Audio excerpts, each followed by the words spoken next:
All right, ladies and gentlemen, once again, moment has come for technical session at Kalam Youth Leadership Conference 2021, where we're gonna to join energetic and enthusiastic youth as speakers once again. So for this technical session, I take you to Miss Intiza Karim. She is from Sri Lanka and an Iceland country, I must say, an Iceland country in South Asia. Over to you, Intiza. Thank you. Thank you very much, Seekan. So welcome back to the technical session, and we have got just one technical session to be completed today, and it's going to be about climate change, and the rest of the topics too will be included in this session. So first of all, I need to check, do we have the moderator, Avinash Kumar? Avinash Kumar, are you there? Avinash Kumar? Yeah, 1 minute. Yeah, available. Ah, okay, right. Thank you so much. And next we have a backup moderator as well, Fawad Ghazali. Are you here? Fawad Ghazali.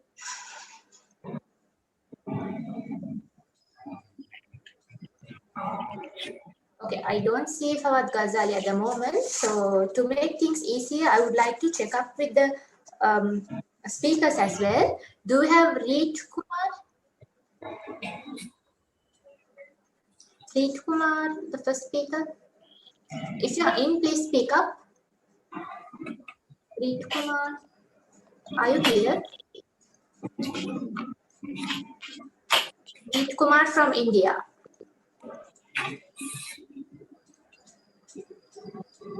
Okay, I don't see him yet. In case if he comes in, I would like to ask the anchor to just update me. And next we have Salah Kabir from Afghanistan. Salah Kabir from Afghanistan.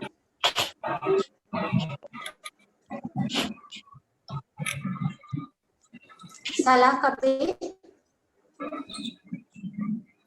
Please, can you please speak if you are inside?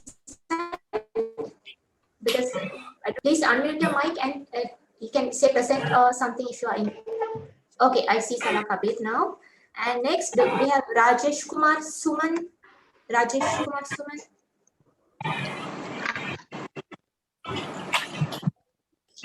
Rajesh Kumar Suman, are you in?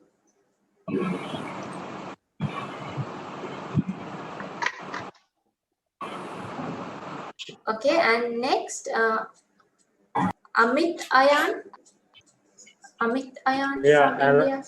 I'm available. I'm available. Okay, okay, thank you so much. So before jumping on to introducing the moderators, first of all, I would like to make a request to all the speakers. Please stick to the time which is given to you, because we have allocated 7 minutes to each speaker. So I kindly request you all to stick up to the time, because in case if you couldn't, taking just like a few seconds is all right. The moderator might give you the chance to take few seconds, but be kind enough to stick to the time, because you know, maybe you are aware that we'll be choosing the best speaker of each session. So in case if you have gone over time, there is a chance that you will be losing some points on that. So I would like to request you to keep to the time. And also, I would like to request all the other delegates and participants, please keep your mics on mute. Okay, please don't unmute your mics when a speaker is speaking. It can cause a lot of interruption. Even if you have a question, it's all right. Please, you can note down the question somewhere, or just keep it in your mind, and don't jump at that moment to interrupt the speaker and ask a question. After all the speakers have given their presentation, you will be having a Q&A session, which will be announced by the moderator. So once the moderator announces for the Q&A session, then you can ask your question from the relevant speaker. So I would like to request all to mute your mics right now if you haven't done so. I can see few boxes with unmuted mics. We have 2 pages at the moment.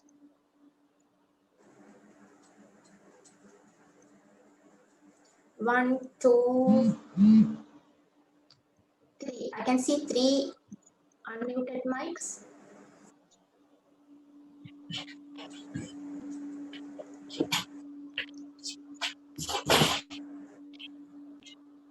All right, and there are some accounts who have logged in through 2 devices. So if you have logged in through 2 devices, please mute both. In case if you are talking, you can turn on the mic on the account on which you will be using to talk. Okay. Right. With that note, first let me introduce the first main moderator, who is Avinash Kumar. Avinash Kumar has been majoring in engineering and also he has earned his master's in business administration. He has been working through various social organizations like People for Humanity and Bihar Entrepreneur Network. He has also dedicated to connect 5,000 farmers to different social organizations. In addition, he has supported Co-op Foundation in various ways. And he is the person who has designed the logo which is used by Co-op Foundation right now, these days. So, also he has his own social organization which is called Patli Urbanocrats. And with that note, I would also like to introduce the backup moderator, Fawad Ghazali. Fawad Ghazali is a social activist, as also he's very passionate about social working. He has completed both his undergraduate and postgraduate studies in botany. Currently, he serves as a teacher on science and environmental studies. This has increased his passion towards the environment. Therefore, he formed the Argosh Welfare Trust in order to focus on restoring the environment and reducing pollution. So let me hand over controls to the moderator, Avinash Kumar. Thank you, Intija. Intija, I would like to know which participants are already available. Rit Kumar Riti is available or not? He didn't show up actually, but I think Salakabet is there, Amit Tayan is there. Rajesh Kumar, are you in? I need to, because there's someone who with a different name. Let me start. When they will come, they will join this session. Yeah. Oh, okay. Okay. Thank you. I would like to introduce you Salahuddin Kabir. Salahuddin Kabir is from Afghanistan and founder of Billion Trees for Afghanistan. He is an environmental specialist in that country, as well as he is the faculty of environmental science. He is involved with various international and national organizations, social organizations in each country, and he is still supporting many social causes in his nation. I would like to welcome him on the platform of Co-op Foundation of KYLC 3.0. Salahuddin Kabir, can you speak up? Yes. Good afternoon, everyone.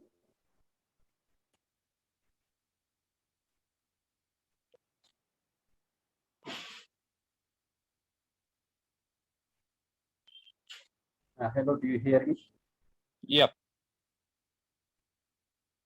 Okay, good afternoon, everyone, and thank you to all having a combined session on the His Majesty Abdul Kalam conference. I'm so sorry that I was, from the last day, I was in a field mission with our line manager for one of the big mega projects. I am live from a hotel room here now.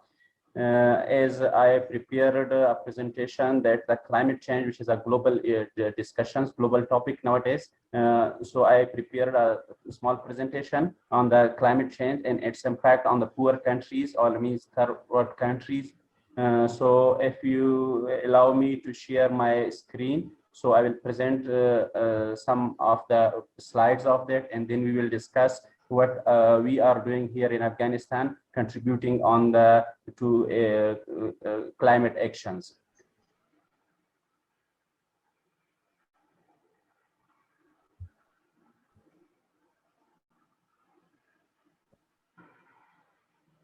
If you allow me to present a presentation slide, so I will present my presentation a little bit. If not, if the time is limited, so I will speak orally what the situation. You can share your screens.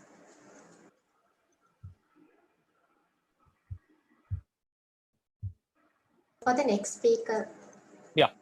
I would like to welcome Amit Ayan, who is from sociology and always supporting the many social work in his area. And he is from India, and we would like to welcome on his screen. Amit Ayan, can you come on the screen? Yes. आप सभी को सबसे पहले नमस्कार। युवाओं के प्रेरणा स्रोत हमेशा से रहे डॉक्टर कलाम साहब को हम नमन और श्रद्धांजलि अर्पित करते हैं। सबसे आज का जो विषय है मैंने जो चुना हुआ था कि plant a tree and save the earth.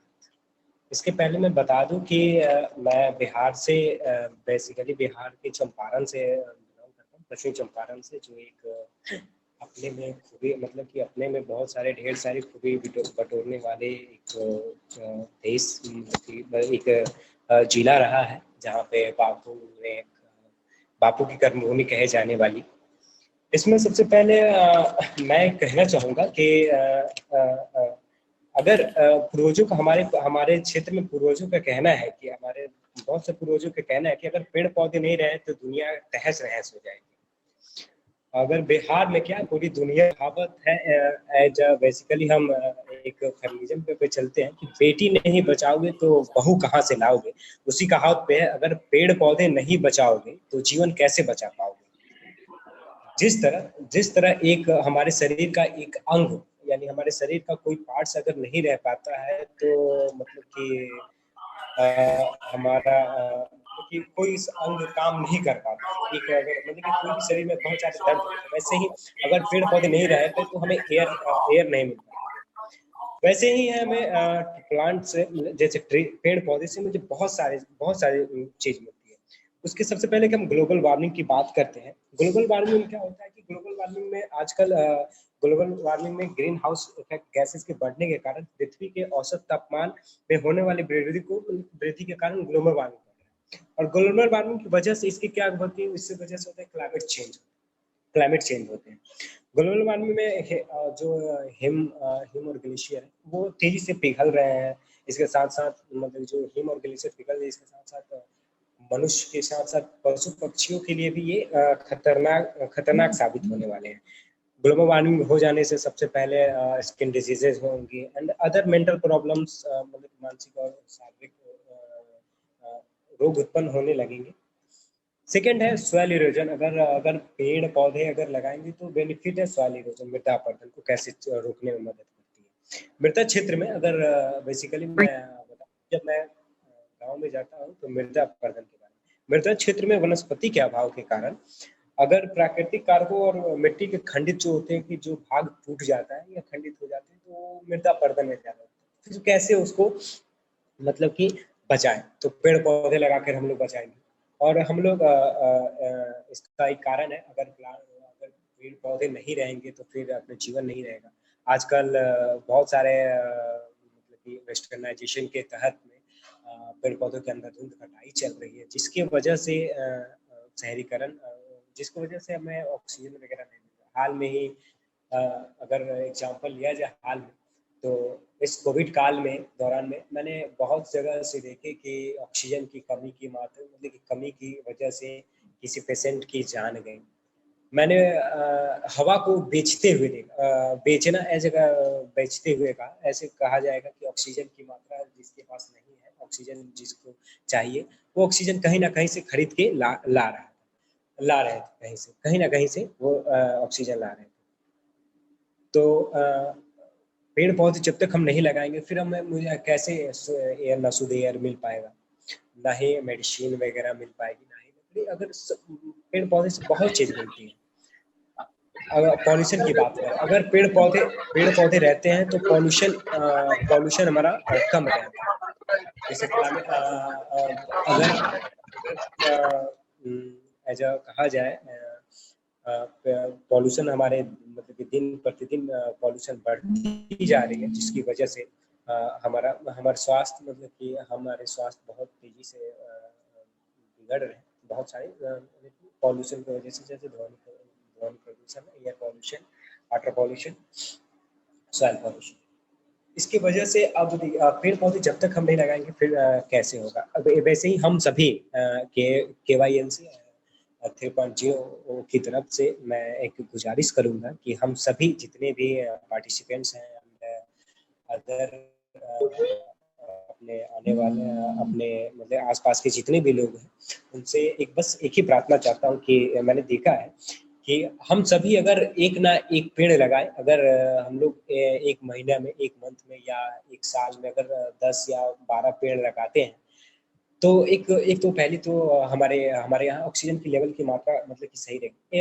ऐसे कहेंगे कि पेड़ से हमें 20 या 25% ऑक्सीजन मिलती है, लेकिन अगर पेड़ पौधे जब तक नहीं रहेंगे तब तक हमें कुछ ना मिल पाएगा। यानी मतलब कि थोड़ी कमी रहती है, ऑक्सीजन की कमी रहती है, जिसकी वजह से अगर मान लीजिए मैंने देखा है कि गांव में क्या होता था कि एक पेड़ के नीचे खाट पे मतलब कि एक पेड़ के नीचे खाट पे या बैठक पे, चबूतरा पे बहुत सारे लोग बैठ के एक जगह मंजर पे बैठ के सभी कोई खेल मतलब कि बैठ के अपना कुछ ना कुछ करते थे, वो एक पेड़ की छांव के नीचे। तो एक तरह से हमें पेड़ शेड मतलब कि छांव दे रहा है, जिसकी वजह से हम बहुत सारे अपने काम कर पा रहे हैं।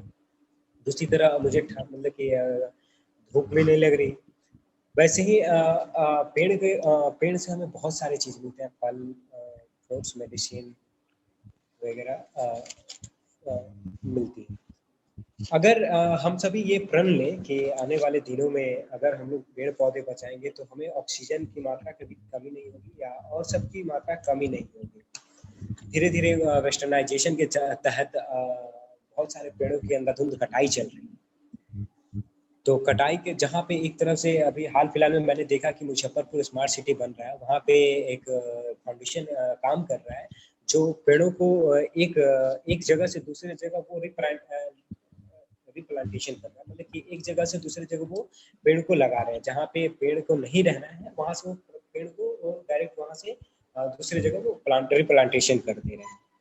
बस मैं वही कहना चाहता हूँ, आप सभी से विनती है कि आने वाले दिनों में आप सभी 5, 6 या 10 जितने भी हो पेड़ अपने लगाते रहें और जन जीवन हरियाली कार्यक्रम से जुड़े। बस ये, धन्यवाद।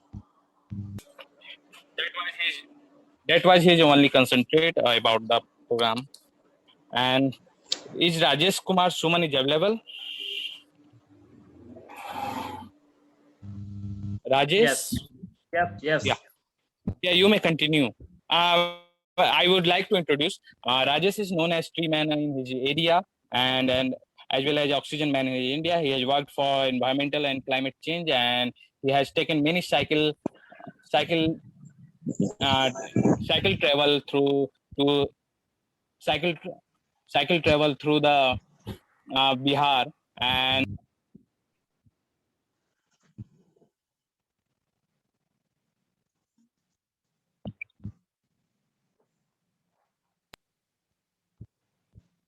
hello.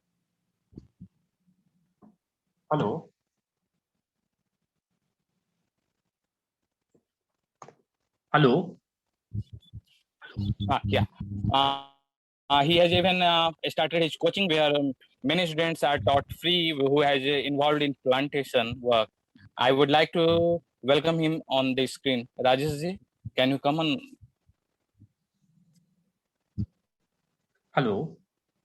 हेलो हरित प्रणाम, मेरी आवाज जा पा रही है क्या? यस जी, आप तमाम श्रोताओं का हरित नमस्कार।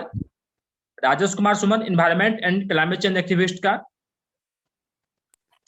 आज इस कलाम इंटरनेशनल कॉन्फ्रेंस के दौरान क्लाइमेट चेंज एक्शंस पर मेरी प्रस्तुति होने जा रही है। मैं एक सांकेतिक डेमोन्स्ट्रेशन देने जा रहा हूं, खास करके जो मैं पिछले कई वर्षों से जो काम कर रहा था, काम करते आ रहा हूं, इस दौरान काफी समस्या का फेस करना पड़ा था।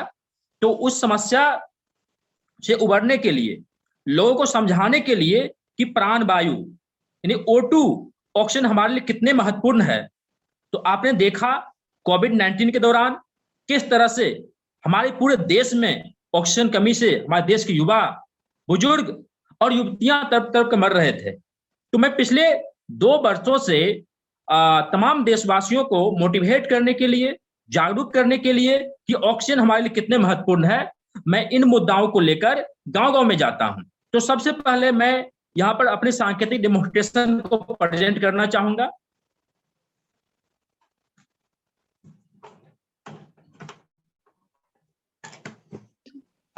तो आप देख पा रहे होंगे एक जार है और जार में पौधा रखा गया है और पौधा से O2 निकलती है, ऑक्सीजन निकलती है और ऑक्सीजन मास्क के माध्यम से मेरी नाकों तक आ रही है। मैं कोविड से पहले मेरा ऑफलाइन कार्यक्रम हुआ करता था। मैं बिहार के लगभग अधिकांश जिला में, देश के अधिकतर टाउन में जाकर, अधिकतर प्रदेशों में जाकर प्राण वायु को बचाने के लिए, O2 को बचाने के लिए, O2 हमारे लिए कितने महत्वपूर्ण है, मैं इसके प्रति आम जनों को जागरूक करने के लिए हरित यात्रा के माध्यम से मैं लोगों को जागरूक किया करता था। आप देख रहे होंगे, तो मैं बता रहा था ये क्या है। ये सांकेतिक डेमोन्स्ट्रेशन के माध्यम से मैं गांव-गांव में जाकर लोगों को जागरूक करता था कि ऑक्सीजन हमारे लिए कितने महत्वपूर्ण है। ये तो सिर्फ सांकेतिक डेमो है, ये पौधा इसमें है और ऑक्सीजन निकलती है। जब मैं हरित यात्रा पे होता हूं तो ये पौधा मेरे पीठ पर होती है और नाक में ऑक्सीजन मास्क लगी होती है। ये सांकेतिक डेमो है कि इस पौधा से ऑक्सीजन निकलती है और मास्क के माध्यम से मेरी नाकों तक आ रही है। तो मैं इसके माध्यम से तमाम देशवासियों को चेताना चाहता हूं, बताना चाहता हूं, अभी आप चेत जाइए। अभी आप नहीं चेतेंगे तो आने वाले 30 से 40 वर्षों में O2 की कमी होगी, शुद्ध प्राणवायु की कमी होगी, ऑक्सीजन कमी होगी, जिससे हमारे बच्चे, हम लोग, हमारे देश के बुजुर्ग तरफ कर मरेंगे। जिस तरह से कोविड-19 के दौरान आपने देखा, हमारे देश के युवा तरफ कर मर रहे थे O2 के कारण, लाखों लाख में सिलेंडर बिक रहा था। तो मैं सब बताना चाहूंगा कि पेड़ लगाना हमारे लिए कितने महत्वपूर्ण है। आपने इस सांकेतिक डेमोन्स्ट्रेशन के माध्यम से देखा कि पेड़ पौधा नहीं होगा, हरा ग्रीन अगर ट्री नहीं होगा तो हम लोगों का जीना मुश्किल हो जाएगा। पेड़ पौधा नहीं होगा तो हम लोग यहाँ पर सर्वाइव नहीं कर पाएंगे। तो पेड़ हमारे लिए काफी महत्वपूर्ण है। आप सोचते आ रहे होंगे कि ये क्या पागलपन है, देश के बड़े बड़े लोग इसके पीछे आ नहीं रहे हैं और आप कम उम्र के युवा इसके पीछे क्यों आ गए हैं।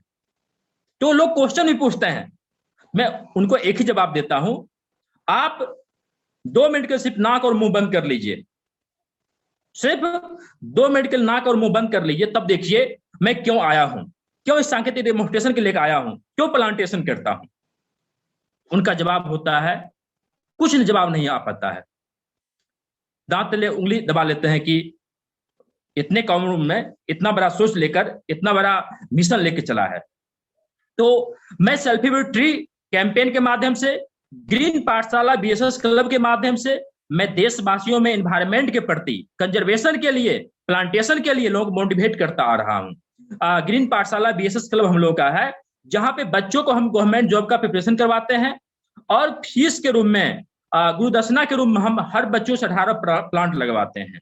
ये दुनिया का पहला ग्रीन पाठशाला है जहां बच्चे को शुल्क के रूप में 18 पौधरोपण करवाई जाती है।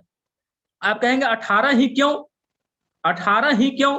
एक मनुष्य जो पूरे लाइफ में 18 पौधा जितना जनरेट करती है, जितना 18 पौधा O2 जनरेट करती है, उतना एक मनुष्य हॉल लाइफ में अडॉप्ट करता है। इसीलिए मैं हर बच्चों से 18 पौधरोपण करवाता हूं ग्रीन पाठशाला BSS क्लब के माध्यम से। जब ग्रीन पाठशाला BSS क्लब में गणतंत्र दिवस समारोह होता है या फिर स्वतंत्रता दिवस समारोह होता है, हम उस अवसर पे बच्चों को नेशनल स्वीट्स नहीं देते हैं, बच्चों को हम तिरंगा वाला पौधा भेंट करते हैं। तमाम बच्चों को हम वो हमारा मैंगो ट्री फलदार होता है और उसका नाम हम लोग तिरंगा वाला पौधा कर देते हैं। तो बच्चों के बीच डिस्ट्रीब्यूट करता हूं और कहता हूं कि आप तिरंगा नाम से पौध का रोपण करना। जब जब इस पेड़ का फल खाओगे, छाया ग्रहण करोगे, लकड़ी प्राप्त करोगे, शुद्ध O2 प्राप्त करोगे, तो उस गणतंत्र दिवस समारोह को याद करते रहोगे। तो कहीं न कहीं हम लोगों का मिशन है कि तमाम लोगों में जन चेतना आए। आज इंडिया का पॉपुलेशन 1 अरब 40 करोड़ के समथिंग है। अगर तमाम इंडियन अपने जन्मदिन और शादी के सालगिरह के अवसर पर प्लांट लगाना शुरू कर देते हैं, तो मैं समझता हूं 1 साल में 2 अरब पौधरोपण हो सकता है। अभी आप जन्मदिन पर केक काटते हो, एनिवर्सरी पे केक काटते हो, केक काटा खाया खत्म हो गया, क्या वो केक आपको ऑक्सीजन देने आई थी? नहीं आई थी। अगर आप जन्मदिन पर और एनिवर्सरी प्लांट एंट्री करते हो, प्लांट लगा लेते हो, तो जब जब उस पेड़ का फल खाओगे, छाया ग्रहण करोगे, लकड़ी प्राप्त करोगे और शुद्ध O2 प्राप्त करोगे, तो आप अपने एनिवर्सरी को याद करते रहोगे। हमारा कॉन्सेप्ट है सेल्फी विद ट्री और ग्रीन पाठशाला का कि जन्मदिन और शादी के सालगिरह के अवसर पर पौधरोपण करने का एक संस्कार डेवलप हो, एक कल्चर डेवलप हो, एक रिवाज डेवलप हो। आज लोग जन्मदिन पर केक काटते हैं, कोई कहता नहीं है, लोग स्वतः देखते आ रहे हैं, केक काटना शुरू कर देते हैं। तो हमारा प्रयास है कि लोग जन्मदिन पर पौधरोपण करने का एक संस्कार बनाएं, आने वाला जनरेशन उसे अडॉप्ट करे कि हम भी पौधरोपण करने के केक काटने के बजाय हम पौधरोपण करेंगे। तो तमाम मुद्दाओं को लेकर हम हरित यात्रा निकालते हैं, पद यात्रा निकालते हैं, लोगों को जगाने के लिए, चेताने के लिए। इसके साथ साथ मैं बिहार के 2 गांव को कार्बन निगेटिव गांव बनाने के लिए, गांव को इको विलेज ग्रुप में डेवलप करने के लिए, कार्बन फ्री गांव बनाने के लिए, बेटी और वन को बचाने के लिए मैं बेटी के सम्मान में, बेटी के नाम से हर घर के दरवाजे पर मैंगो ट्री लगाता हूं। वो समस्तीपुर का एक जिला गांव है आलमपुर, और दूसरा बेगूसराय का गांव है सागी। इस दोनों गांव में जिस घर में बिटिया पैदा होती है, मैं बेटी के सम्मान में, बेटी के नाम से हर घर के दरवाजे पर मैंगो ट्री लगाता हूं। आप कहेंगे ये बेटी के नाम से ही क्यों? एक्चुअली हमारे बिहार में जो होता है, वो बिटिया जब शादी होता है ससुराल चली जाती है, और मैं इसीलिए लगाता हूं कि कल दिन बिटिया की शादी होने के बाद बिटिया ससुराल जाएगी, और जब उनके नाम से पेड़ रहेंगे, और पेड़ में बिटिया के पवित्र हाथों से लगवाता हूं, जब बिटिया के नाम से पेड़ रहेगा वो उनके माता पिता के यहाँ, तो जब जब उस पेड़ का उनके पेरेंट्स फल खाएंगे, बुढ़ापा में O2 ग्रहण करेंगे, लकड़ी प्राप्त करेंगे, तो अपने बिटिया को याद करते रहेंगे। मैं प्लांटेशन के दौरान जाता हूं और लोगों से कन्विंस भी करता हूं, बेटी हमारी अभिशाप नहीं, बेटी हमारी वरदान है। बेटी अगर बचेगी तो हमारा संस्कार बचेगा, बेटी बचेगी तो हमारा देश बचेगा। आज देखिए बिटिया हर एक सेक्टर में आगे है। आज हमारी बेटिया IAS IPS में टॉप कर रही है, बेटिया टॉप ऑफ द वर्ल्ड पहुंच रही है। एक सिंगल पैर पर अनुरिमा सिन्हा माउंट एवरेस्ट जाती है, जिसका टेम्परेचर -60 होता है, दुर्गम पहाड़ी पर चढ़ जाती है, फतह कर जाती है। तो बिहार में जो कन्या भ्रूण हत्याएं होती है, बच्चियों को घर में मार दी जाती है, मैं उसके प्रति भी चेताता हूं। बिहार में जो बाल विवाह की जाती है, उसके प्रति मैं अवेयर करता हूं कि बाल विवाह नहीं करना चाहिए। तो तमाम मुद्दाओं को लेकर, गांव को इको विलेज के रूप में डेवलप करने के लिए, तमाम मुद्दाओं को लेकर हम लोग काम करते हैं। और खास करके शादी के बरमाला के समय, हम लोग बरमाला के समय वर वधू को पौधा भेंट करते हैं। आप लोग किसी शादी में जाते होंगे तो महंगे महंगे आर्टिफिशियल उपहार लेके जाते होंगे, चाइनीज उपहार लेके जाते होंगे। और वैसे भी हमारे देश के PM मोदी जी कहते स्वदेशी अपनाओ, और आप लोग विदेशी, वो जो विदेशी नहीं, वो चाइनीज उपहार जो आप लोग लेके जाते हैं, कितने उपहार लेके जाते हैं? कंक्लूजन पे पहुंचे। 2-3 सालों में वो उपहार खत्म हो जाता है। अगर आप उस अवसर पे पौधा भेंट करते हैं, तो जब जब उस पेड़ का वो फल खाएंगे, छाया ग्रहण करेंगे, लकड़ी प्राप्त करेंगे, तो आपका दिया हुआ गिफ्ट हमेशा याद करते रहेंगे। इससे एक संस्कार डेवलप होगा। हमारा प्रयास है जन्मदिन, शादी के सालगिरह, मुंडन, जनेऊ, छठी, श्राद्ध कर्म के अवसर पर जब हमारे इष्टजन चले जाते हैं दुनिया से, तो उनके सम्मान में हम लोग भोज भात करते हैं। वो लोग खाया खत्म हो गया, भूल जाता है। हम लोग कहते हैं पौधरोपण करने का एक संस्कार डेवलप हो। तो तमाम मुद्दाओं को लेकर हम लोग, खास करके ऑक्सीजन बचाने के लिए, अपने देश को बचाने के लिए, दुनिया वासियों को बचाने के लिए हम लोग इस सेल्फी विद ट्री कैंपेन और ग्रीन पाठशाला के माध्यम से प्रयास कर रहे हैं।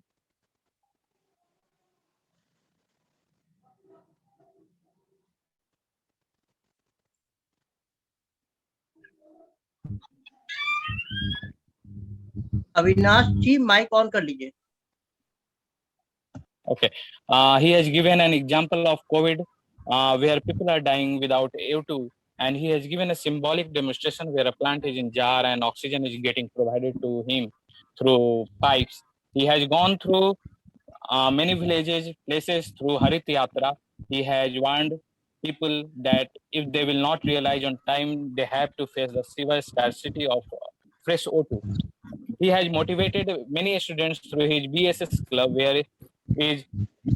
which is first in its type in the world, where as fee plantation of 18 plants has been done by a student, because the 18 plants, the oxygen produced by these 18 plants is what is required for a person to live whole life. He has forced on the figure of population. If everyone in the country do plantation in various anniversaries and many more festivals, it will be more than 1 billion of trees in a year to getting planted in this country alone. Focus should be on the plantation rather than cake ceremony. He has taken oath on 2 villages to make it eco-friendly village.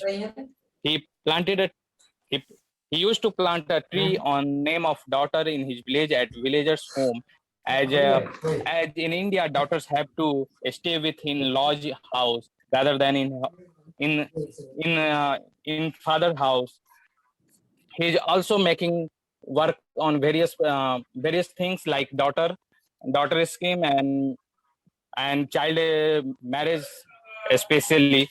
He has given a nice outlook that how he is doing plantation in his villages and how he is serving his villages to make them eco-friendly village.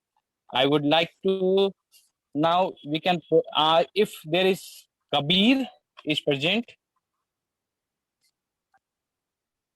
Kabir is not present. I would like to